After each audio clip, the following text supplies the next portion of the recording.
In what has now become a tradition, I'm here with my thoughts on the latest Pokémon film, and this one was a long time coming. When Mewtwo Strikes Back Evolution dropped on Netflix, I was sure the next film wasn't far off, but this was just before we got slammed with a global pandemic, and as a result, Coco, or Secrets of the Jungle, was pushed back from July to December in Japan. I still thought we'd hear something about the English version before the end of the year, and we did when a teaser dropped in November. But here's the kicker, that would be the only info we get on this thing for 10 whole months. Before this past September, Pokémon said nothing about this movie and when it was coming out. And I'm sure the pandemic had a hand in that, but I still don't think it's a great excuse. Smaller studios had anime films announced, released in Japan, and dubbed in the span it took Pokémon to even mention this movie a second time. And I was excited for this one. It was being directed by Tetsuo Yajima, who brought us one of the anime's best arcs with X and Y, and one of its best films with 2018's The Power of Us. Given that, a lot was riding on this movie, and now that we've got it, I'm here to give you an honest look. I'll be going into some heavy spoilers, by the way, so if you want to avoid that, check out the movie and then come back. Hopefully this video will still be up when you do. Truthfully, I found this film to be a step down from Yajima's last outing, but it does have a lot of the same great elements Power of Us did. It takes place in a living, breathing world with lots of detail. The animation and visuals are spectacular, and it's a film that doesn't feel tied down to the franchise. This isn't watch legendaries butt heads for an hour. Actually, it's the first film to have no legendaries, period. And sure, Zarude is a mythical Pokemon, but there's like 30 of them and nobody even attempts to catch one. And like Lugia in Power of Us, Celebi was heavily featured in marketing, but it only shows up at the end for 5 seconds. Ultimately, this is a film that wants to tell a story, and there happens to be Pokemon in it. The story element just isn't as strong this time around, and not because it takes a few cues from Disney's Tarzan, Jungle Book, and James Cameron's Avatar. Yep, that one's weird. One big letdown is the lack of fleshed out characters, and not too many great interactions. We almost get something with Ash and Coco, but it's not the focus, and since Coco doesn't speak human language, what we do get between them is limited. If Ash isn't around, it's mainly Coco and his dada Zarude. And while they work all right on their own and have a nice father-son dynamic, I didn't think they were strong enough to carry most of this movie. Little side note, when Coco and the Zarude speak to each other, their speech is translated for our benefit rather than just knowing English or the ever-popular telepathy. Again, think Tarzan. For other characters, Team Rocket has a pretty good presence here, providing some humor and being important to the story. Always great when they get used properly, but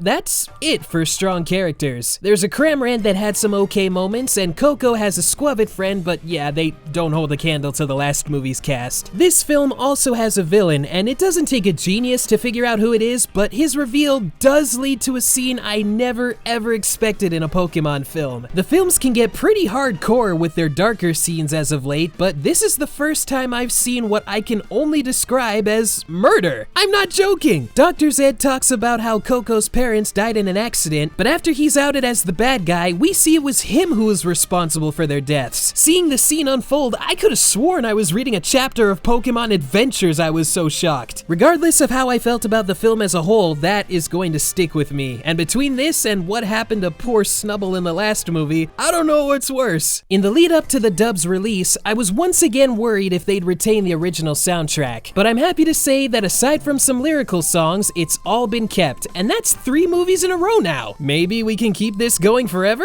I don't know. Longtime Pokemon composer Shinji Miyazaki returns, having left the series after Sun and Moon ended. I don't know if he left on his own accord or if higher-ups let him go, but his work's always been fantastic, and I hope he sticks around for future films at the very least. This is also the first Pokemon film dubbed by Iuno SDI Media, bringing in talent from both New York and Los Angeles. Everyone from veterans to newcomers does a great job. Major kudos to Major Attaway as one of the Zarude, and a Boldor apparently, and Billy Kametz as Dr. Zed was amazing. But I have to give big props to Kimlin Tran as Coco. I've heard her voice since the early days of internet parodies and animations, and now she's the star of a Pokemon movie. I initially had a hard time believing it was her, but that goes to show how talented she is. She really steals the show and has a bunch of scenes that show off her range as an actress. While I did say the insert songs were replaced, the Song of Zarude managed to stay in the dub. Last time that happened in a movie was with Jirachi Wishmaker, and that was like 2004. Little bit of trivia, the English version features several cast members members doing the vocals, with 2 of them being Hilary Thomas and Tim Rowenko. Thomas has been a producer on the dub for a long time, but hasn't done a voice for the show since the days of Black and White, discounting some vocals from Mewtwo Strikes Back Evolution, but whatever. Tim Rowenko was a producer at Duart, the studio that handled the English dub from 2009 to 2020. He left Duart during X and Y, and for notable voices on the show, he was Don's Piloswine in Diamond and Pearl. It's called trivia for a reason, people. Now, for any stray thoughts, I suppose I can bring up the Copper Raja in the room. So, there was that scene near the end where Dada Zarude looked like he was going to die, and Coco used jungle healing to save him. First time ever a Pokemon move has been used by a human, and I'm kinda mixed on that. It raises a few questions on the rules of this world, but another part of me thinks it was kinda cool and had decent foreshadowing, even if it doesn't make the most sense. Probably never going to get an answer to this, so let's just move on. There's also the part where after Coco has an argument with his dad, Ash brings up his own father. Another first among firsts, but don't get hyped about this. It's brought up for one scene and is never addressed again. And honestly, I'm kinda tired of the Ash dad jokes, because after watching Sun and Moon, there's no doubt in my mind Ash's father is Professor Kukui. Heck, in this alternate universe of the films, he could be Ash's biological father too. I think that would have been really cool to see. But you know what also would have been cool? If this movie was available in its original language. You can see this movie in English, French, Italian, Mandarin Chinese even. Just not Japanese. The Mewtwo film had that option, which was a series first, but it seems that was a one and done kind of thing. I swear, with Pokemon, we go 1 step forward, 7 steps back. They'll make winks and nods to stuff that hasn't been dubbed yet, things that will never be dubbed, and retweet Japanese trailers when those go live. But if you actually want to watch Pokemon in Japanese officially, you've come to the wrong place. I'm sure every other anime film on Netflix lets you do that, but don't expect the bare minimum for Pokemon because screw you, I guess? I don't know. Secrets of the Jungle may not have been exactly what I was hoping for, but it was still decent overall. Temper your expectations and I think you'll enjoy yourself. And if you compare this to some of the Pokemon movies before it, it's still pretty high up there. If I were to make any direct comparisons, I see this as a better version of Pokemon Forever with 98% less Celebi. Ranking this amongst the other alternate universe films, I put it above I Choose You, but obviously beneath The Power of Us. Still, I want to stress this trilogy, quadrilogy, is the most interesting the Pokemon films have been in a long time. I'm actually excited to see what they do next, and I hope Tetsuo Yajima has more stories to tell. I would like to leave you with the usual hint of what's to come, but as of this recording, we have no idea what the next Pokemon movie's gonna be, or when it'll come out. So until then, I guess I'll just keep getting mad whenever Pokemon's Twitter references something from the Japanese dub that they have no intention of ever giving us. Who knows, maybe being vocal about it will help change things down the road, so join me, won't you?